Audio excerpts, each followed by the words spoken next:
Hi ಎಲ್ಲರಿಗೂ ನಮಸ್ಕಾರ. Welcome back to my channel. ಯಾರೆಲ್ಲ ನನ್ನ ವಿಡಿಯೋನ ಫಸ್ಟ್ ಟೈಮ್ ನೋಡ್ತಾ ಇದ್ದೀರಾ ಅವರೆಲ್ಲನೂ ಕೂಡ ಸಬ್ಸ್ಕ್ರೈಬ್ ಮಾಡಿಕೊಂಡು ಅದ್ರ ಪಕ್ಕದಲ್ಲಿರುವಂತ ಬೆಲ್ ಐಕನ್ ಪ್ರೆಸ್ ಮಾಡಿದ್ರೆ ನಾನು ಹಾಕಿರುವಂತ ವಿಡಿಯೋಸ್ ಎಲ್ಲ ನಿಮ್ಗೆ ಫಸ್ಟ್ ಬರುತ್ತೆ.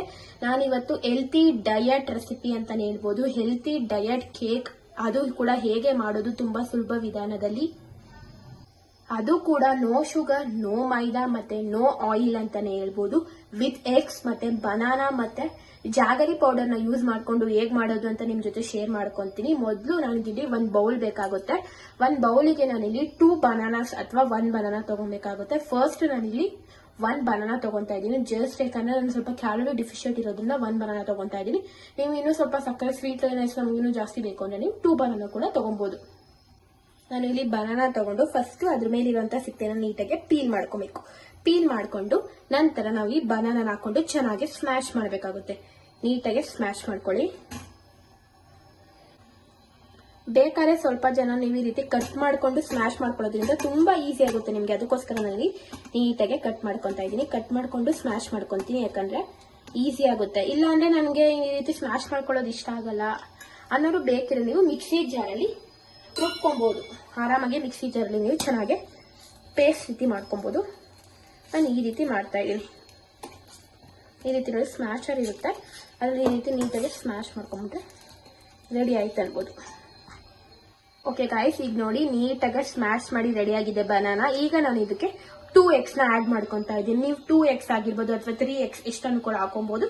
ನಾನು ಇಲ್ಲಿ ಬರೀ 2 eggs ಮಾತ್ರ ಸೇರಿಸ್ಕೊಂತಾ ಇದ್ದೀನಿ. ನೋಡಿ ನಾನು ಇಲ್ಲಿ 2 egg ನ ಈಗ ಮಾಡಿ ಸೇರಿಸ್ಕೊಬೇಕು. ಈ ರೀತಿ 2 ಕೂಡ ಸೇರಿಸ್ಕೊಬೇಕು. ನಾನು 2 ಮೊಟ್ಟೆನೂ ಸೇರಿಸ್ಕೊಂಡಿದ್ದೀನಿ. ಯಾಕಂದ್ರೆ ನಮ್ಗೆ ಇವಾಗ ಬರೀ ಮೊಟ್ಟೆಯಿಂದ ನಾವು ಮಾಡ್ತಿರೋದ್ರಿಂದ ಸ್ವಲ್ಪ ನಾನು ಬಟರ್ ಕೂಡ ಹಾಕ್ತಿಲ್ಲ, ಯಾಕಂದ್ರೆ ಅದು ಫ್ಯಾಟ್ ಇರುತ್ತೆ ಅಂತ. ಒಂದು 2 ಟೇಬಲ್ ಸ್ಪೂನ್ ಆಫ್ ಗೀನ ಯೂಸ್ ಮಾಡ್ತಾ ಇದ್ದೀನಿ. ಸೊ ಅದಕ್ಕೋಸ್ಕರ ನನಗೆ ಕೇಕು ತುಂಬಾ ಸಾಫ್ಟ್ ಆಗಿ ಬರಬೇಕು ಅಂದ್ರೆ ನಾನು ಇದಕ್ಕೋಸ್ಕರ 2 ಮೊಟ್ಟೆನ ಯೂಸ್ ಮಾಡ್ತಾ ಇದ್ದೀನಿ. ಮತ್ತೆ ನಿಮ್ಗೆ ಹೊರಗಡೆ ಮತ್ತೆ ಈ ರೀತಿ ನಿಮ್ಗೆ ಹೊರಗಡೆ ಈ ರೀತಿ ಬೀಟರ್ ರೀತಿ ಸಿಗುತ್ತೆ. ಇದನ್ನ ವಿಸ್ಕರ್ ಅಂತ ಕರಿತೀವಿ, ಬೀಟರ್ ಎಲ್ಲಾನು ಕೂಡ ಕರಿತೀವಿ. ಇದನ್ನ ಯೂಸ್ ಮಾಡ್ಕೊಂಡು ಚೆನ್ನಾಗಿ ಬೀಟ್ ಮಾಡ್ಕೊಬೇಕಾಗುತ್ತೆ. ಇಲ್ಲಾಂದ್ರೆ ನಿಮ್ಮ ಮನೇಲಿ ಬೀಟರ್ ಇದ್ರೆ ಅದು ಕೂಡ ಯೂಸ್ ಮಾಡಿ. ನನ್ನ ಹತ್ರ ಇದೆ, ಬಟ್ ನಾನು ಸದ್ಯಕ್ಕೆ ಇದನ್ನ ಯೂಸ್ ಮಾಡಿ ತೋರಿಸ್ತಾ ಇರ್ತೀನಿ. ಇನ್ನು ಕೆಲವೊಂದು ನಾನು ಕೇಕ್ ರೆಸಿಪೀಸ್ ಮಾಡಿದ್ದೀನಲ್ಲ, ಅದರಲ್ಲೆಲ್ಲ ನಾನು ಅದನ್ನ ಯೂಸ್ ಮಾಡಿದ್ದೀನಿ. ಸ್ವಲ್ಪ ಜನಕ್ಕೆ ಇದ್ರಲ್ಲೂ ಕೂಡ ಒನ್ ಟೈಮ್ ಟ್ರೈ ಮಾಡೋಣ ಅಂದ್ಬಿಟ್ಟು ಈ ರೀತಿ ಚೆನ್ನಾಗಿ ಬೀಟ್ ಮಾಡ್ಕೊಬೇಕು. ಬನಾನಾ ಮತ್ತೆ ಎಗ್ 2 ಕೂಡ ಚೆನ್ನಾಗಿ ಕಂಬೈನ್ ಹಾಕ್ಬೇಕು. ಸೊ ಅದಕ್ಕೋಸ್ಕರ ನೀಟಾಗಿ ಮಾಡ್ಕೊಬೇಕಾಗುತ್ತೆ. ಈ ರೀತಿ ಚೆನ್ನಾಗಿ ಬೀಟ್ ಮಾಡ್ಕೊಳ್ಳಿ. ಆದಷ್ಟು ಚೆನ್ನಾಗಿ ಬೀಟ್ ಮಾಡ್ಕೊಳ್ಳಿ. ಕೇಕು ತುಂಬಾ ಫ್ಲಫಿಯಾಗಿ ಬರುತ್ತೆ ಮತ್ತೆ ಸಾಫ್ಟ್ ಆಗಿ ಬರುತ್ತೆ. ನಿಮ್ಮ ಸ್ವೀಟ್ ಕ್ರೇವಿಂಗ್ಸ್ ಎಲ್ಲ ಈ ಒಂದು ಕೇಕ್ ಇಂದ ನೀವು ಆರಾಮಾಗಿ ನೀವು ಕಟ್ ಡೌನ್ ಮಾಡಬಹುದು ಅನ್ಬೋದು. ಒನ್ ಟೈಮ್ ಈ ರೆಸಿಪಿ ಮಾಡಿದ್ರೆ ನಿಮ್ಗೆ ನಾವು ಡಯಟ್ ಅಲ್ಲಿ ಇರ್ತೀವಿ, ಸ್ವೀಟ್ಸ್ ತಿನ್ನೋಂಗಿಲ್ಲ, ಹಂಗೆ ಹಿಂಗೆ ಕೇಕ್ ತಿನ್ನೋಗಿಲ್ಲ, ಆ ರೀತಿ ಬಿಸ್ಕೆಟ್ ತಿನ್ನೋಗಿಲ್ಲ ಅಂತ ಹೇಳ್ತೀರ. ನಾನು ವಿಡಿಯೋಸ್ ಅಲ್ಲಿ ಹೋಗಿ ನಿಮ್ಗೆ ಬಿಸ್ಕೆಟ್ ಆಗಿರ್ಬೋದು ಅಥವಾ ಕೇಕ್ ಆಗಿರ್ಬೋದು, ಡಯಟ್ ರೆಸಿಪೀಸ್, ಇನ್ನು ಓಟ್ಸ್ ಮೀಲ್ ತುಂಬಾ ರೆಸಿಪೀಸ್ ಬರ್ತಾ ಇರುತ್ತೆ. ಮತ್ತೆ ಪೋಸ್ಟ್ ಕೂಡ ಮಾಡಿರ್ತೀನಿ ಆಲ್ರೆಡಿ, ಹೋಗಿ ನೀವು ಒಮ್ಮೆ ನೋಡಿ. ನಿಮ್ಗೂ ಇನ್ನೂ ವೆರೈಟೀಸ್ ಆಫ್ ಡಯಟ್ ರೆಸಿಪೀಸ್ ಏನಾದ್ರು ಬೇಕಿದ್ರೆ ನನಗೆ ಕಮೆಂಟ್ ಮಾಡಿ ತಿಳಿಸಿ ಅಂತ ಹೇಳ್ತೀನಿ. ಕಮೆಂಟ್ ಮಾಡಿ ತಿಳಿಸಿ ಮರಿದಂಗೆ. ನಾನು ಇನ್ನು ನಿಮ್ಗೋಸ್ಕರ ಇನ್ನು ವೆರೈಟಿ ವಿಡಿಯೋಸ್ನ ಅಪ್ಲೋಡ್ ಮಾಡ್ತೀನಿ. ಮಾತ್ರ ಒನ್ ಟೈಮ್ ಟ್ರೈ ಮಾಡ್ಕೊಂಡು ತಿನ್ನಿ ಅಂತ ಹೇಳ್ತೀನಿ, ಯಾಕಂದ್ರೆ ತುಂಬಾ ಚೆನ್ನಾಗಿ ಬರುತ್ತೆ. ನೋಡಿ ಎಷ್ಟು ಚೆನ್ನಾಗಿ 2 ಕೂಡ ಕಂಬೈನ್ ಮತ್ತೆ ಹೆಗ್ಗು 2 ಕೂಡ ಚೆನ್ನಾಗಿ ಕಂಬೈನ್ ಆಗಿದೆ. ನಾನಿಲ್ಲಿ 1 ಚಮಚ ಅಷ್ಟು ತುಪ್ಪನ ಸೇರಿಸ್ಕೊಂತಾ ಇದ್ದೀನಿ. ಯಾಕಂದ್ರೆ ನಾನಿಲ್ಲಿ ಬೆಣ್ಣೆ ಮತ್ತೆ ಎಣ್ಣೆ ಯಾವುದು ಕೂಡ ಸೇರಿಸ್ಕೊಂಡಿಲ್ಲ. ನೀವು ಬೆಣ್ಣೆ ಎಣ್ಣೆ ಎಲ್ಲಾನು ಕೂಡ ಸೇರಿಸ್ಕೊಬಹುದು. ಡಯಟ್ ಮಾಡೋರು ಎಣ್ಣೆನ ಅವಾಯ್ಡ್ ಮಾಡಿ ಬೆಣ್ಣೆನ ಸೇರಿಸ್ಕೊಳ್ಳಿ. ನಾ ಡಯಟ್ ಮಾಡೋದಿಲ್ಲ ಏನು ಅನ್ನಲ್ಲ ಅನ್ನೋರು ಬೇಕಾದ್ರೆ ನೀವು ಎಣ್ಣೆನ ಹಾಕೊಬಹುದು. ಅದು ಕೂಡ ಯಾವುದೇ ಫ್ಲೇವರ್ ಇಲ್ದಿರಂತ ಎಣ್ಣೆನ ಸೇರಿಸ್ಕೊಳಕ್ ಹೋಗ್ಬೇಡಿ. ರಿಫೈನ್ಡ್ ಆಯಿಲ್ ನ ಸೇರಿಸ್ಕೊಂಡ್ರೆ ತುಂಬಾ ಚೆನ್ನಾಗಿ ಬರುತ್ತೆ ಕೇಕ್. ನೋಡಿ ಈ ರೀತಿ ಸ್ವಲ್ಪ ಗೀ ಹಾಕ್ಬಿಟ್ಟು ಚೆನ್ನಾಗಿ ಮಿಕ್ಸ್ ಮಾಡ್ತಾ ಇದ್ದೀನಿ. ಒನ್ ಟೈಮ್ ನೀಟಾಗಿ ಮಿಕ್ಸ್ ಆಯ್ತು. ಫಸ್ಟ್ ನಾನಿಲ್ಲಿ ವೈಪಿಂಗ್ ಮಿಷಿನ್ ನ ತಗೊಂಡಿದ್ದೀನಿ. ಇದಕ್ಕೆ ನಾನು ಒಂದು ಬೌಲ್ ತಗೊಂತೀನಿ. ನಾನಿಲ್ಲಿ ಒಂದು ಸ್ಮಾಲ್ ಪ್ಲೇಟ್ ನ ತಗೊಂತೀನಿ. ಇವಾಗ ನಾನು ಆನ್ ಮಾಡ್ತೀನಿ. ಈಗ ಆನ್ ಮಾಡ್ಬಿಟ್ಟು ಅದು 0ದಲ್ಲಿ ಇರಬೇಕು. ನಾನು ಇವಾಗ ಎಷ್ಟು ಗ್ರಾಮ್ ಆಫ್ ಓಟ್ಸ್ ತಗೊಂತೀನಿ ಅಂತ ನಿಮ್ ಜೊತೆ ಶೇರ್ ಮಾಡ್ತೀನಿ. ನಿಮ್ಗೆ ಯಾವ್ದಾದ್ರು ಬ್ರ್ಯಾಂಡ್ ಆಗಿರುವಂತ ಓಟ್ಸ್ ನ ತಗೊಳ್ಳಿ, ನಿಮ್ಗೆ ಇಷ್ಟ ಬಂದಿರುವಂತ ಬ್ರ್ಯಾಂಡು. ನಾನು ಇಲ್ಲಿ ಅರೌಂಡ್ 50 ಗ್ರಾಮ್ ಆಫ್ ಓಟ್ಸ್ ನ ತಗೊಂಡಿದ್ದೀನಿ. ಈ 50 ಗ್ರಾಮ್ ಆಫ್ ಓಟ್ಸ್ ನ ತಗೊಂಡು ಇದನ್ನ ನಾನು ನೀಟಾಗಿ ಪೌಡರ್ ಮಾಡ್ಕೊಂಡ್ ಬರ್ಬೇಕಾಗುತ್ತೆ. ಏನು ಕೂಡ ನೀರು ಏನು ಕೂಡ ಹಾಕ್ತಂಗೆ ನೀವು ಮಿಕ್ಸಿ ಜಾರು ಡ್ರೈ ಆಗಿರ್ಬೇಕು. ಮಿಕ್ಸಿ ಜಾರ್ ಡ್ರೈ ಆಗಿರುವಂತ ಮಿಕ್ಸಿ ಜಾರ್ಗೆ ನೀವು ಈ ಓಟ್ಸ್ ಇರುತ್ತಲ್ಲ, ಡ್ರೈ ಆಗಿರುವಂತ ಮಿಕ್ಸಿ ಜಾರ್ಗೆ ನೀವು ಈ ಓಟ್ಸ್ ನ ಸೇರಿಸ್ಕೊಬೇಕು. ಸೇರಿಸ್ಕೊಂಡು ನೀಟಾಗಿ ಪೌಡರ್ ಮಾಡ್ಕೊಂಡ್ ಬನ್ನಿ.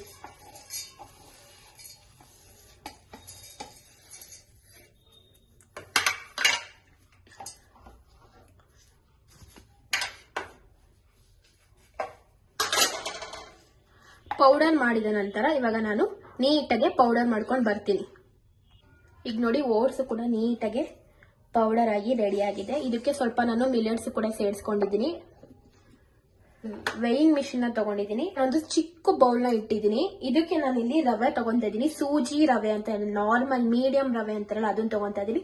ಬನ್ಸಿ ರವೆ ಯಾವ್ದು ಕೂಡ ನೀವು ತಗೊಳಕ್ ಹೋಗ್ಬೇಡಿ. ಚಿರೋಟಿ ರವೆ ಇದ್ರೆ ತಗೊಳ್ಳಿ, ಇಲ್ಲಾಂದ್ರೆ ನಾರ್ಮಲ್ ಉಪ್ಪಿಟ್ಟಿನ ರವೆ ಕೂಡ ತಗೋಬಹುದು. ಸೂಜಿ ರವಾ ಅಂತ ಗ್ರಾಮ್. ನಾನಿಲ್ಲಿ 55 ಗ್ರಾಮ್ ಆಫ್ ಸೂಜಿ ರವಾನ ತಗೊಂತಾ ಇದ್ದೀನಿ.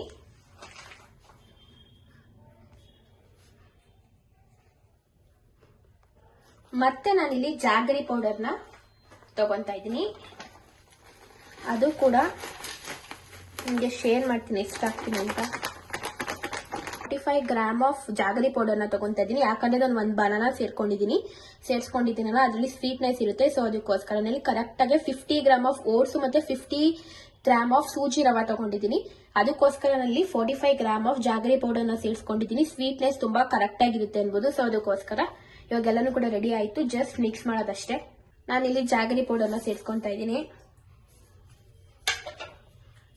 ಸೇರಿಸ್ಕೊಂಡು ಒನ್ ಟೈಮ್ ಚೆನ್ನಾಗಿ ಮಿಕ್ಸ್ ಮಾಡ್ಕೊಬೇಕಾಗುತ್ತೆ.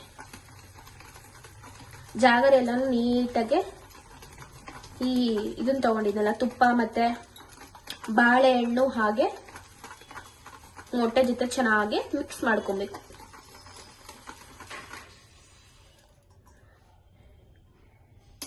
ಈ ರೀತಿ ಮಿಕ್ಸ್ ಮಾಡ್ಕೊಂಡಿದ ನಂತರ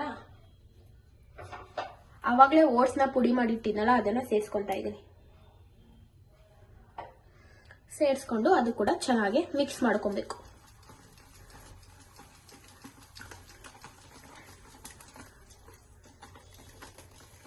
ನೀಟಾಗಿ ಮಿಕ್ಸ್ ಮಾಡ್ಕೊಳ್ಳಿ. ಈ ರೀತಿನ ಮಿಕ್ಸ್ ಮಾಡ್ಕೊಬೇಕು ನೀವು.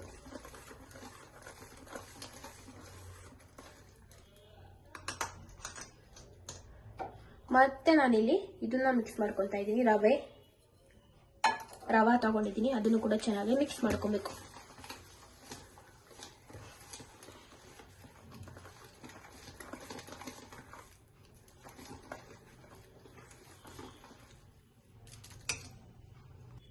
ಮತ್ತೆ ನಾನಿಲ್ಲಿ ಕೊಕೋವಾ ಪೌಡರ್ನ ಸೇರಿಸ್ಕೊಂತಾ ಇದ್ದೀನಿ ಸ್ವಲ್ಪ. ಯಾಕಂದ್ರೆ ಇದು ಚಾಕ್ಲೇಟ್ ಕೇಕ್ ರೀತಿ ಮಾಡೋದ್ರಿಂದ ಟೇಸ್ಟ್ ಕೂಡ ತುಂಬಾ ಚೆನ್ನಾಗಿರುತ್ತೆ. ಮತ್ತೆ ತಿನ್ನಕ್ಕೆ ಕೂಡ ಸ್ವೀಟ್ ಕ್ರೇವಿಂಗ್ಸ್ ಇರೋದ್ರಿಂದ ಚಾಕ್ಲೇಟ್ ಫ್ಲೇವರ್ ಮಾಡಿದ್ರೆ ತುಂಬಾ ಚೆನ್ನಾಗಿರುತ್ತೆ. ಸೊ ಅದಕ್ಕೋಸ್ಕರ ಸ್ವಲ್ಪ ಹಾಕ್ತಾ ಇದ್ದೀನಿ ಕೊಕೋವಾ ಪೌಡರ್. ನಿಮ್ಗೆ ಜಾಸ್ತಿ ಬೇಕಿದ್ರೆ ನೀವು ಜಾಸ್ತಿ ಕೂಡ ಸೇರಿಸ್ಕೊಬಹುದು. ಕಲರ್ ಕೂಡ ತುಂಬಾ ಚೆನ್ನಾಗಿ ಬರುತ್ತೆ. ಟೇಸ್ಟ್ ಮಾತ್ರ ಚಾಕ್ಲೇಟ್ ಫ್ಲೇವರ್ ತುಂಬಾ ಚೆನ್ನಾಗಿರುತ್ತೆ. ಸೊ ಅದಕ್ಕೋಸ್ಕರ ಇವಾಗ ಸ್ವಲ್ಪನೇ ಹಾಲು ಅಥವಾ ನೀರು ಸೇರಿಸ್ಕೊಂಡು ಕೇಕ್ ಬ್ಯಾಟರ್ ಯಾವ ರೀತಿ ಇರುತ್ತೆ ಆ ರೀತಿ ನೀವು ಮಾಡ್ಕೊಬೇಕಾಗುತ್ತೆ. ನಂತರ ನಾನು ಇವಾಗ ಇಲ್ಲಿ ಸ್ವಲ್ಪ ಬೇಕಿಂಗ್ ಪೌಡರ್, ಇದೇ ಮೇನ್ ಇಂಗ್ರೀಡಿಯೆಂಟ್ಸ್ ಅನ್ಬೋದು ನಮಗೆ. ಇದು ಬೇಕಿಂಗ್ ಅಂತ ಹೇಳ್ತೇವಲ್ಲ, ಕೇಕ್ ಮಾಡಕ್ಕೆ ನಮಗೊಂದು ಒಳ್ಳೆ ಇಂಗ್ರೀಡಿಯೆಂಟ್ ಅಂದ್ರೆ ಅದು ಬಂದು ಬೇಕಿಂಗ್ ಪೌಡರ್. ಇದನ್ನ ಮಾತ್ರ ಮಿಸ್ ಮಾಡಬೇಡಿ. ಕೇಕ್ ತುಂಬಾ ಸಾಫ್ಟ್ ಆಗಿ ಬರಬೇಕು ಅಂದ್ರೆ ಇದು ತುಂಬಾ ಇಂಪಾರ್ಟೆಂಟ್ ಆಗುತ್ತೆ ಅನ್ಬೋದು. ಈಗ ನಾನು ಇದ್ರ ಮೇಲೆ ಅಂದ್ರೆ ಆಕ್ಟಿವೇಟ್ ಆಗ್ಲಿ ಅಂತ ಇದು ನಾನು ಅವಾಗಲೇ ಇದನ್ನ ತಗೊಂಡಿದ್ನಲ್ಲ ಕೊಕೋವಾ ಪೌಡರು, ಅದ್ರದ್ದು ಯೂಸ್ ಮಾಡಿರೋಂಥ ಬೌಲು. ಸೊ ಅದಕ್ಕೋಸ್ಕರ ಈ ಕಲರ್ ಇದೆ. ಈಗ ನೀಟಾಗಿ ಈ ರೀತಿ ಆಕ್ಟಿವೇಟ್ ಆಗಿರುತ್ತೆ. ನೀಟಾಗಿ ಒಮ್ಮೆ ಮಿಕ್ಸ್ ಮಾಡ್ಕೊಂಬಿಡಿ.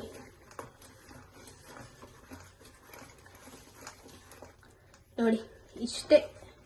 Cake batter is very easy ಅನ್ಬೋದು. ನೋಡಿ ಈ ರೀತಿ ಇರಬೇಕು. ಕನ್ಸಿಸ್ಟೆನ್ಸಿ ಬಂದು ಈ ರೀತಿ ಇರಬೇಕು. ನಾವು ಹಿಂಗೆ ಎತ್ತಿದ ತಕ್ಷಣ ಈ ರೀತಿ ಬೀಟರು ಕೆಳಗಡೆ ಈ ರೀತಿ ಬರ್ತಾ ಇದ್ರೆ ಕರೆಕ್ಟ್ ಆಗಿದೆ ಅನ್ಬೋದು ಹದ ಅನ್ನೋದು.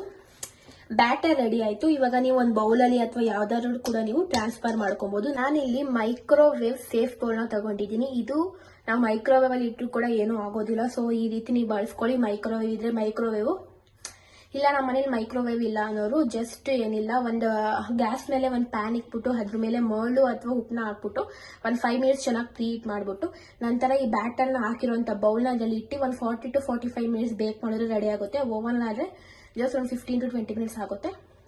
ಸೊ ಅದಕ್ಕೋಸ್ಕರ ನಿಮ್ಗೆ ಇವಾಗ ನಾನು ಓವನ್ ಇದೆಯಲ್ಲ, ಸೊ ಅದಕ್ಕೋಸ್ಕರ ಓವನ್ ಅಲ್ಲೇ ಮಾಡಿ ತೋರಿಸ್ತಾ ಇದ್ದೀನಿ. ಮಾತ್ರ ನಾನು ಒಂದೇ ಒಂದು ಹನಿಯಷ್ಟು ಎಣ್ಣೆ ಸೇರಿಸ್ಕೊಂತಿರೋದು, ಜಾಸ್ತಿ ಎಣ್ಣೆ ಹಾಕೊಂತ ಇಲ್ಲ. ಎಣ್ಣೆ ನಾನು ಬಳಸೇ ಇಲ್ಲ ಅನ್ಕೊಳ್ಳಿ. ಕಂಪ್ಲೀಟ್ಲಿ ವಿತೌಟ್ ಆಯಿಲೇ ಮಾಡಿರೋಂಥ ನಾನು ಒಂದು ಕೇಕ್ ರೆಸಿಪಿ ಅಂತ ಹೇಳಿದ್ರು ಕೂಡ ತಪ್ಪಾಗೋದಿಲ್ಲ. ಸೊ ರೀತಿ ನೋಡಿ ನೀಟಾಗಿ ಸ್ಪ್ರೆಡ್ ಮಾಡ್ತಿರೋದು ಏನಕ್ಕಂದ್ರೆ ಅದು ನೀಟಾಗಿ ಕಚ್ಕೊಳ್ಬಾರ್ದು, ಹಾಗೆ ಕೂಡ ಬರಬೇಕು ನೀಟಾಗಿ ಬರಬೇಕು ಅಂತ ನಾನು ಈ ರೀತಿ ಚೆನ್ನಾಗಿ ಸ್ಪ್ರೆಡ್ ಮಾಡ್ತಾ ಇದ್ದೀನಿ. ಈ ರೀತಿ ಬ್ಯಾಟರ್ನ ಇವಾಗ ನೀಟಾಗಿ ಪೋರ್ ಮಾಡ್ಕೊಳ್ಳಿ.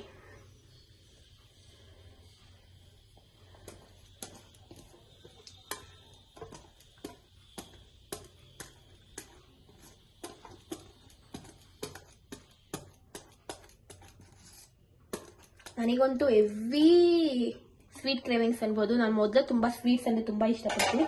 ಮತ್ತೆ ಈ ರೀತಿ ಡಯಟ್ ಮಾಡಿದಾಗ ನಾವು ಸ್ವೀಟ್ ತಿನ್ಬೇಕು ಅಂದ್ರೆ ಈ ರೀತಿ ನಾವು ತಿನ್ಲೇಬೇಕಾಗುತ್ತೆ. ನೋಡಿ ಗಾಯ್ಸ್, ರೆಡಿ ಆಯ್ತು ಅನ್ಬೋದು. ಇವಾಗ ನಾನು ಇದ್ರ ಮೇಲೆ ಸ್ವಲ್ಪ ಚಾಕ್ಲೇಟ್ಸ್ ನ ಆಡ್ ಮಾಡ್ಕೊಂತೀನಿ. ನಾನು ಇಲ್ಲಿ ಎಕ್ಸ್ಟ್ರಾ ಫ್ಲೇವರ್ಗೋಸ್ಕರ ಚಾಕ್ಲೇಟ್ ನ ಆಡ್ ಮಾಡ್ತಾ ಇದೀನಿ. ಚಾಕ್ಲೇಟ್ ಎಷ್ಟು ಹಾಕ್ತೀವೋ ಅಷ್ಟು ತುಂಬಾ ಚೆನ್ನಾಗಿರುತ್ತೆ ಅನ್ಬೋದು. ನಾನು ಬಂದಿಲ್ಲಿ ಡಾರ್ಕ್ ಚಾಕ್ಲೇಟ್ ನ ಯೂಸ್ ಮಾಡ್ತಾ ಇದ್ದೀನಿ. 0 ಶುಗರ್ ಇರುವಂತ ಡಾರ್ಕ್ ಚಾಕ್ಲೇಟ್ ನ ಯೂಸ್ ಮಾಡ್ತಾ ಇದ್ದೀನಿ. ನಿಮಗೆ ತುಂಬಾ ಬ್ರ್ಯಾಂಡ್ ಬರುತ್ತೆ. ನೀವು 0 ಶುಗರ್ ಡಾರ್ಕ್ ಚಾಕ್ಲೇಟ್ ಅಂತ ಹಾಕಿದ್ರೆ ಸಾಕು, ನಿಮ್ಗೆ ಎಲ್ಲಾದ್ರಲ್ಲೂ ಕೂಡ ಸಿಗುತ್ತೆ ಅನ್ಬೋದು. ನಾನು ಅದನ್ನ ಯೂಸ್ ಮಾಡ್ತಾ ಇದ್ದೀನಿ. ಇವಾಗ ನಾನು ಇಲ್ಲಿ ಮೇಲೆ ಸ್ವಲ್ಪ ಡಾರ್ಕ್ ಚಾಕ್ಲೇಟ್ ನ ಆಡ್ ಮಾಡ್ಕೊಂತಾ ಇದ್ದೀನಿ. ನಿಮಗೆ ಎಷ್ಟು ಬೇಕೋ ಅಷ್ಟು ಸೇರಿಸ್ಕೊಳ್ಳಿ. ನಾನು ಸ್ವಲ್ಪ ಕಮ್ಮಿನೇ ಹಾಕೊಂತಾ ಇದ್ದೀನಿ, ಯಾಕಂದ್ರೆ ಇದರಲ್ಲೂ ಕೂಡ ಕ್ಯಾಲೋರೀಸ್ ಅನ್ನೋದಿರುತ್ತಲ್ಲ, ಸೊ ಅದಕ್ಕೋಸ್ಕರ ಕ್ಯಾಲೋರೀಸ್ ಮ್ಯಾಟರ್ ಆಗುತ್ತೆ ಏನೇ ನಾವು ತಿಂದ್ರು, ಸೊ ಅದಕ್ಕೋಸ್ಕರ. ನೋಡಿ ಈಗ ರೆಡಿ ಆಯ್ತು ಅನ್ಬೋದು ನಮ್ಮ ಪ್ಲೇಟ್. ಇವಾಗ ನಾನು ಜಸ್ಟ್ ಓವನ್ ಇಟ್ಟು ಬೇಕ್ ಮಾಡಿದ್ರೆ ನನ್ನ ಫೇವ್ರೆಟ್ ಆದಂತ hot sooji cake is ready to serve. ನೋಡಿ ನಾನಿಲ್ಲಿ 20 ಮಿನಿಟ್ಸ್ಗೆ ಇಟ್ಟಿದ್ದೀನಿ. 20 ಮಿನಿಟ್ಸ್ ಕರೆಕ್ಟಾಗಿ ಬಿಡಬೇಕು. ಒಳಗಡೆ ನೀಟಾಗಿ ಚೆನ್ನಾಗಿ ಬೇಕಾಗುತ್ತೆ ಅನ್ಬೋದು. ಅವಾಗ ನೀಟಾಗಿ ಬೌಲ್ ಒಳಗಡೆ ನಾನು ಇಟ್ಟಿದ್ದೀನಿ. ನೋಡಿ 20 ಮಿನಿಟ್ಸ್ ಆದಮೇಲೆ ಹೇಗೆ ಬರುತ್ತೆ ಅಂತ ನಿಮ್ಮ ಜೊತೆ ಶೇರ್ ಮಾಡ್ಕೊತೀನಿ. ಫೈನಲಿ ನಮ್ಮ ಹೆಲ್ತಿ ಆದಂತ ಕೇಕ್, ಓಟ್ಸ್ ಕೇಕ್ ರೆಡಿ ಆಯ್ತು ಅನ್ಬೋದು. ಇಲ್ಲಿ ನಾನು ಸ್ವಲ್ಪ ಎಣ್ಣೆ ಹಾಕಿದ್ನಲ್ಲ, ಸೊ ಅದಕ್ಕೋಸ್ಕರ ಇಷ್ಟು ನೀಟಾಗಿ ಬಿಟ್ಕೊಂಡು ಬಂದಿದೆ. ನೋಡಿ ಇದು ತುಂಬಾ ಕಂಪ್ಲೀಟ್ ಆಗಿ ಹಾರ್ಬಿಟ್ಟಿದೆ. ಹಾರದ್ಮೇಲೆ ನಾನು ಇವಾಗ ಕಟ್ ಮಾಡ್ಕೊತಾ ಇದ್ದೀನಿ. ಒಂದು ತಟ್ಟೆ ಪ್ಲೇಟಲ್ಲಿ ನೀವು ಕಟ್ ಮಾಡ್ಕೊಂಡು, ನಾನು ಬೇಗ ಹಾಗೆ ತಿಂತೀನಿ ಅಂದ್ರೂ ಕೂಡ ನೀವು ತಿನ್ಬಹುದು. ನೋಡಿ ಒಂಚೂರು ಕೂಡ ಅಂಟ್ಕೊಂಡಂಗೆ ನೀಟಾಗಿ ನೋಡಿ ಎಷ್ಟು ಚೆನ್ನಾಗಿ ಬಂದಿದೆ. ಅಂದ್ರೆ ಒಂಚೂರು ಕೂಡ ಅಂಟ್ಕೊಂಡಿಲ್ಲ ಕೆಳಗಡೆಗೆ. ನಾನು ಒಂದೇ ಒಂದು ಹನಿ ಎಣ್ಣೆ ಹಾಕ್ಬಿಟ್ಟು ಮಾಡಿದಷ್ಟೇ. ನಮ್ಮ ಕೇಕ್ ರೆಡಿ ಆಯ್ತು ಅನ್ಬೋದು.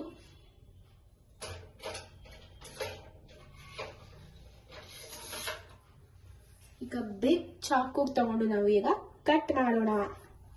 ನೋಡಿ ಸೇಮ್ ಕಟ್ ಆಗ್ತಿದೆ ಅಂತ ನೋಡಿ ಯಾವ ರೀತಿ ಸಾಫ್ಟ್ ಆಗಿ ಬೆಂದಿದೆ ಅಂದ್ರೆ, ನೀವು ಒನ್ ಟೈಮ್ ಇದು ಈ ರೀತಿ ಮಾಡ್ಕೊಂಡು ತಿನ್ಬಿಟ್ರೆ ಕ್ರೇವಿಂಗ್ಸ್ ಎಲ್ಲ ಫುಲ್ ಕಂಟ್ರೋಲ್ ಅಲ್ಲಿ ಇರುತ್ತೆ.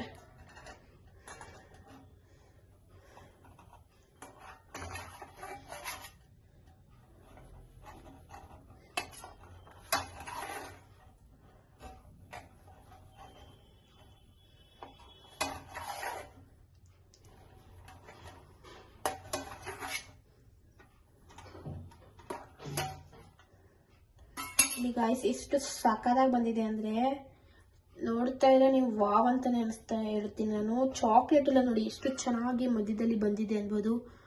ಸಕ್ಕತ್ತಾಗಿದೆ, ಬೆಂದಿದೆ, ತುಂಬಾ ಚೆನ್ನಾಗೂ ಕೂಡ ಬೆಂದಿದೆ ಅನ್ಬೋದು. ಈ ರೀತಿ ನೋಡಿ ಚಾಕ್ಲೇಟ್ ಎಲ್ಲಾನು ಕೂಡ ಮೆಲ್ಟ್ ಆಗಿದೆ. ಟೇಸ್ಟ್ ಮಾತ್ರ ಒಂದು ಲೆವೆಲ್ ಜಾಸ್ತಿ ಅಂತಾನೆ ಹೇಳ್ತೀನಿ. ನೋಡಿ ಕೇಕ್ ಕೂಡ ರೆಡಿ ಆಯ್ತು. ಈ ರೀತಿ ಹೆಲ್ತಿ ರೆಸಿಪೀಸ್ ಇನ್ನೂ ಏನಾದ್ರು ಬೇಕಿದ್ರೆ ನನ್ನ ಯೂಟ್ಯೂಬ್ ಚಾನಲ್ನ ಸಬ್ಸ್ಕ್ರೈಬ್ ಮಾಡಿ ಇಟ್ಕೊಳ್ಳಿ. ಇನ್ನೂ ವೆರೈಟಿ ಮತ್ತೆ ಹೆಲ್ತಿ ಆಗಿರುವಂತ ರೆಸಿಪೀಸ್ನ ಹಾಕ್ತೀನಿ. ನೀವು ಯೂಟ್ಯೂಬ್ ಚಾನಲ್ ಸಬ್ಸ್ಕ್ರೈಬ್ ಮಾಡ್ಕೊಳ್ಳೋದ್ರಿಂದ ಏನು ಕೂಡ ಲಾಸ್ ಆಗೋದಿಲ್ಲ. ಯಾಕಂದ್ರೆ ನಾನು ಎಲ್ಲಾನು ಕೂಡ ಸಖತ್ತಾಗಿರುವಂತ ವೆರೈಟಿ ಆಗಿರುವಂತ ರೆಸಿಪೀಸ್ ಮಾಡಿರ್ತೀನಿ. ಅದು ಕೂಡ ತುಂಬಾ ಚೆನ್ನಾಗಿ ಬಂದಿರುವಂತ ರೆಸಿಪೀಸ್ ಅನ್ಬೋದು. ಇದೇ ರೀತಿ ನಾನು ವಿಡಿಯೋಸ್ಗೆ ಎಲ್ಲಾನು ಕೂಡ ಸಪೋರ್ಟ್ ಮಾಡ್ತಾ ಇರಿ ಅಂತ ಹೇಳ್ತೀನಿ. Thank you all. Thank you so much for watching.